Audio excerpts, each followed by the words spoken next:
ಈ ರಾಜ್ಯದಲ್ಲಿ ಕರ್ನಾಟಕ ರಾಜ್ಯದಲ್ಲಿ ಯಾವ ಹೈವೇಗಳು ಇವತ್ತು ಮುಕ್ತಾಯ ಆಗಿದೆ ಇವತ್ತು ಯೋಚನೆ ಮಾಡಿ ಹೇಳಬೇಕು. ಇವತ್ತು ಬಿಜೆಪಿ ಸರ್ಕಾರ ಕೇಂದ್ರ ಸರ್ಕಾರ ಯಾವುದೇ ಹೈವೇ ಇವತ್ತು ನಮ್ಮ ಯಾವುದೇ ಹೈವೇ 15-20 ವರ್ಷ ಆಗ್ತಾ ಬಂದ್ರು ಸಹ ಇವತ್ತಿಗೂ ಹೈವೇಗಳು ಮುಕ್ತಾಯ ಆಗಿಲ್ಲ. ಇವತ್ತು ಈ ದೇಶದ ಪರಿಸ್ಥಿತಿ ಈ ತರ ಇದೆ ಇವತ್ತು. ಅಲ್ಲ ವಿಚಾರ ಹೇಳ್ತೀರಾ ನೀವು ಶಿವಮೊಗ್ಗನೇ ಹೇಳ್ತಾ ಇದ್ದೇನೆ, ತುಮಕೂರಿಂದ ಕಂಟಿನ್ಯೂ ಮಾಡಿ ನೀವು. ಅಲ್ಲ ಅವ್ರು ಕೇಳಿದ ಹೇಳ್ತಾರೆ, ಅವ್ರಿಗೆ ಯಾಕೆ ನೀವು ಉತ್ತರ ಕೊಡ್ತೀರಿ ಇವ್ರೆ? ಹಾಗಾಗಿ ಅಲ್ಲ ನಾನು ಹೇಳೋದು, ಹಾಗಾಗಿ ಇವತ್ತು ದೇಶದ ಪರಿಸ್ಥಿತಿ ಈ ತರ ರಾಜ್ಯ ಸರ್ಕಾರ ಹೈವೇಗಳು ಕಂಟಿನ್ಯೂ ಮಾಡಿ. ನೀವು ಈ ಕಡೆ ಶರಣ್ ಸಲಗಾರ್ ಅಲ್ಲಿ ನೋಡಿ ಸರ್, ಎಲ್ಲರಿಗೂ ಗೊತ್ತಿದೆ, ನೀವು ಯಾಕೆ ಮಾತಾಡ್ತೀರಿ? ಅಲ್ಲ ಓಕೆ ಫಿನಿಶ್ ಮಾಡಿ. ಅಧ್ಯಕ್ಷರೇ, ಇವತ್ತು ಈ ರೀತಿಯ ಪರಿಸ್ಥಿತಿ ಇದೆ. ರಾಜ್ಯ ಸರ್ಕಾರ ಕೊಡುವಂತ ಹಣದಲ್ಲೂ ಸಹ ಕೇಂದ್ರ ಸರ್ಕಾರ ಬರುವಂತ ಇದರಲ್ಲಿ ಇವತ್ತು ನಮ್ಮ ಶರತ್ ಅವ್ರು ಹೇಳಿದಂಗೆ ಅವ್ರೇನು ಬರ್ಬಾತಾಗಿ ಹೋಗಿದಾರ. ಯಾಕೆ ಕೊಡ್ತಾ ಇಲ್ಲ ನೀವು? ಇವತ್ತು ನೋಡಿ GST ಈಗ ಸಡನ್ಲಿ ಇಷ್ಟು ವರ್ಷ GST ಅಲ್ಲಿ ದುಡ್ಡು ಮಾಡಿ ಕಲೆಕ್ಟ್ ಮಾಡಿ ಚೆನ್ನಾಗಿ ರೆಡಿ ಮಾಡಿಕೊಂಡು ಸಡನ್ಲಿ ಇವತ್ತು ಕೆಲವೊಂದು GST ಅನ್ನ ಇವತ್ತು ಕಮ್ಮಿ ಮಾಡಿ ರಾಜ್ಯ ಸರ್ಕಾರಕ್ಕೆ 15,000 ಕೋಟಿ ಇವತ್ತು ನಮಗೆ ಹೊಣೆ ಬಂತು, ಇವತ್ತು ಹೊರೆ ಬಂತು. ಇವತ್ತು ಅದು 15,000 ಕೋಟಿ ಯಾರು ಕೊಡೋದು? ಇದಲ್ಲ, ಇದನ್ನ ಯಾರು ಕೊಡ್ತಾರೆ ಇವತ್ತು? ಇದು ಅದು ಅವ್ರು ಮಾಡ್ಬೇಕಲ್ಲ.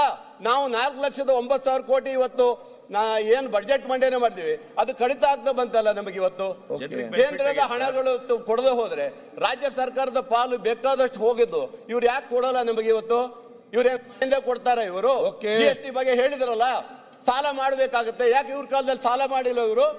ಇವ್ರ ಕಾಲದಲ್ಲಿ ಬೇಕಾದಷ್ಟು ಸಾಲ ಮಾಡಿ ಹೋದ್ರು. ಇವರು 2.5 ಲಕ್ಷ ಕೋಟಿ ರೂಪಾಯಿ ಸಾಲ ಮಾಡೇ ಹೋಗಿರುವುದು ಅಲ್ವಾ? ಹಾಗಾಗಿ ಅಧ್ಯಕ್ಷರೇ, ಈ ದೇಶದಲ್ಲಿ ರಾಜ್ಯದಲ್ಲಿ ಎಲ್ಲಾ ರಾಜ್ಯಕ್ಕೂ ಸಮಾನತೆ ಕೊಡೋ ದೃಷ್ಟಿಯಲ್ಲಿ ಬೇರೆ ಬೇರೆ ರಾಜ್ಯಕ್ಕೆ ಏನ್ ಬೇಕಾದ್ರೂ ಕೊಡ್ಬೋದು. ಆದ್ರೆ ಕರ್ನಾಟಕ ರಾಜ್ಯ ಸರ್ಕಾರ ಕಾಂಗ್ರೆಸ್ ಸರ್ಕಾರ ಇದೆ ಅಂತೇಳಿ ಏನು ತಾರತಮ್ಯ ಮಾಡುವ ಕೆಲಸವನ್ನ ಇವತ್ತು ರಾಜ್ಯದಲ್ಲಿ ಬಿಡಬೇಕು. ಒಂದು. ಎರಡನೇದು ಅಧ್ಯಕ್ಷರೇ, ಇವತ್ತು ನಮ್ಮ ಸರ್ಕಾರ ಇವತ್ತು ಯಾವ್ಯಾವ ನಿಗಮಗಳಿಗೆ ದುಡ್ಡು ಇಟ್ಟಿಲ್ಲ ಅಂತ ಹೇಳಿದ್ರಲ್ಲ, ಅವರು ಇನ್ನೂ 2 ವರ್ಷ ಸಮಯ ಇದೆ. ರಾಜ್ಯ ಸರ್ಕಾರದ ಮುಖ್ಯಮಂತ್ರಿಗಳು ಇದ್ದಾರೆ. ಖಂಡಿತ ನಾವು ಬಡವರ ಪರವಾಗಿ, ಜನರ ಪರವಾಗಿ ಈ ರಾಜ್ಯದ ಜನರಿಗೆ 54,000 ಕೋಟಿ ರೂಪಾಯಿನ ವರ್ಷಕ್ಕೆ ಏನು ವಿನಿಯೋಗ ಮಾಡ್ತಾ ಇದೀವಿ ಗ್ಯಾರಂಟಿ ಯೋಜನೆ, ಅದೇ ತರನೇ ಇವತ್ತು ಮಾಡಬೇಕಾಗಿದೆ. ಅದ್ರ ಜೊತೆಗೆ ಅಧ್ಯಕ್ಷರೇ, ನಮ್ಮ ಒಂದು ಸಮಸ್ಯೆ ಅಂದ್ರೆ ರಾಜ್ಯ ಸರ್ಕಾರದಲ್ಲಿ ಇವತ್ತು ಏನು ತಾವು ಅಧಿಕಾರವನ್ನು ನಡೀತಾ ಇರುವ ಸಂದರ್ಭದಲ್ಲಿ ಕೆಲವೊಂದು ಪೊಲೀಸ್ ಇಲಾಖೆ ಬಗ್ಗೆ ಹೇಳಿದ್ರು. ಪೊಲೀಸ್ ಇಲಾಖೆಯಲ್ಲಿ ಇವತ್ತು ಬಹಳಷ್ಟು ಶ್ರಮವನ್ನ ಈಗ ನಮ್ಮ ಹೋಮ್ ಮಿನಿಸ್ಟರ್ಗಳು ಮಾಡಿದ್ದಾರೆ. ಆದ್ರೆ ಎಲ್ಲ ಹೇಳಿದ್ರು, ಕೆರೆಯಲ್ಲಿ ಯಾರೋ ಒಬ್ಬ ಪಂಪ್ ಎಲ್ಲೋ ಮತ್ತೊಬ್ಬ ಎಂತದ ಹೇಳಿದ್ರಲ್ಲ ಹೆಸರು, ಅವರೆಲ್ಲ ಅವ್ರ ಮೇಲೆ ಎಷ್ಟು ಕೇಸ್ ಇದೆ ನೋಡ್ಬೇಕು. ಅವ್ರ ಮೇಲೆ ಎಷ್ಟೆಷ್ಟು ಕೇಸ್ ಇದೆ, 50-100 ಕೇಸ್ ಇದಾವ್. ಅಂತವರ ರಕ್ಷಣೆ ಅದು ಬಿಡಬೇಕು. ಅದು ಬಿಡಬೇಕು. ಗೋಹತ್ಯೆ ನಿಷೇಧ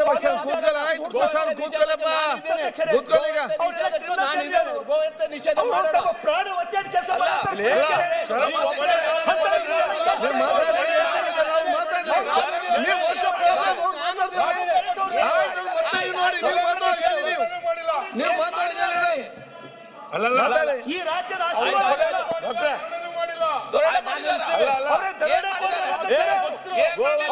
ನಿಷೇಧ ಮಾಡೋದಲ್ಲ, ನಿಷೇಧ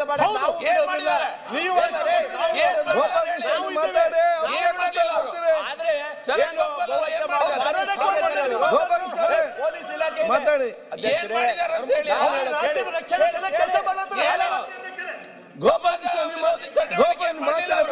ಮಾಡ್ತೀರಿ ಅಧ್ಯಕ್ಷರೇ? ವಿಜೇಂದ್ರ ಮಾತಾಡ್ಬೇಕಾದ್ರೆ ನಾವು ಮಾಡಿ. ವಿಜೇಂದ್ರ ಸುಮ್ಮನೆ ಯಾರು ಡಿಫೆಂಡ್ ಮಾಡಿ ಕೂತ್ಕೊಳ್ಳಪ್ಪ. ನಾನು ಮಾತಾಡ್ಬೇಕಾದ್ರೆ ಯಾಕೆ ಅವ್ರು ಮಾತಾಡ್ತಾರೆ? ಮಾತಾಡಿ. ಈಗ ಹೇಳ್ತೀನಿ, ಕೇಳ್ಬೇಕಲ್ಲ ನೀವು. ಅಲ್ಲ ಹೇಳ್ತೇನೆ. ಅರೆ ಮಾತಾಡಿ ಅಧ್ಯಕ್ಷರೇ. ಏನೇನು ಮಾತಾಡ್ತಾರೆ?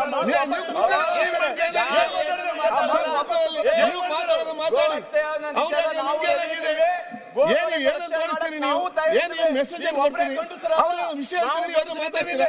ಕೂತ್ಕೊಳ್ಳಿ. ನೀವು ಮತ್ತೆ ಮಾತಾಡಿ, ನೀವು ಮಾತಾಡಿ. ಆಯ್ತು, ಯಾರು ನಿಮ್ಮ ಯಾಕೆ ನೀವು ಸದಕ್ಕೆ ಅವರೇ ಸದಕೊಂಡಿದ್ದಾರೆ?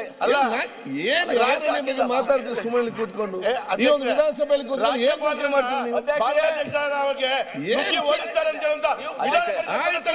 ಮಾತಾಡಿ ಮುಗಿಸ್ತೀರಿ ನೀವು ಮಾತಾಡೋಣ, ಮಾತಾಡಿಯಪ್ಪ, ನೀವು ಮಾತಾಡೋಕೆ ಮಾತಾಡಿ. ಅದೇ ಮುಗಿಸಿ. ಅವ್ರು ಮಾತಾಡ್ಬೇಕು. ನೀವು ಅಲ್ಲ ಹೇಳೋದು ಗೋ ಹತ್ಯೆ ಮುಂದಕ್ಕೆ ಹೋಗಿ ಹೇಳಿದ್ರೆ ಯಾರೋ ನಿಲ್ಸೋದಲ್ಲ ಅಧ್ಯಕ್ಷರೇ. ಇಡೀ ನಮ್ಮ ಈ ಭಾಗದ ಎಲ್ಲರೂ ನಾವು ಗೋ ಹತ್ಯೆದ ಬಗ್ಗೆ ನಿಷೇಧದ ಬಗ್ಗೆ ನಾವು ರೆಡಿ ಇದ್ದೀವಿ. ಆಯ್ತಾ? ಗೋವುಗಳನ್ನ ಯಾರು ಹಿಡಿದ್ರು ಬಿಡೋಲ್ಲ, ಅವ್ರ ಮೇಲೆ ನಾವು ಕ್ರಮ ತಗೊಳ್ತೀವಿ. ಮಂಜಣ್ಣ ಇರಪ್ಪ ಒಂದ್ ನಿಮಿಷ. ಆಯ್ತು ಅಲ್ವಾ? ಇಷ್ಟೆಲ್ಲ ಇರ್ಬೇಕಾದ್ರು ಸಹ ಯಾರೋ ಇಬ್ಬರ ಬಗ್ಗೆ ಇದ್ ಮಾಡೋಂಥದ್ದೆಲ್ಲ ದ್ವೇಷ ಭಾಷಣದ ಬಗ್ಗೆ ಕೇಳಿದ್ರಿ. ಖಂಡಿತ ಇವತ್ತು ನಮ್ಮ ಸರ್ಕಾರ ತಂದಿದ್ದು ಸರಿ ಇದೆ.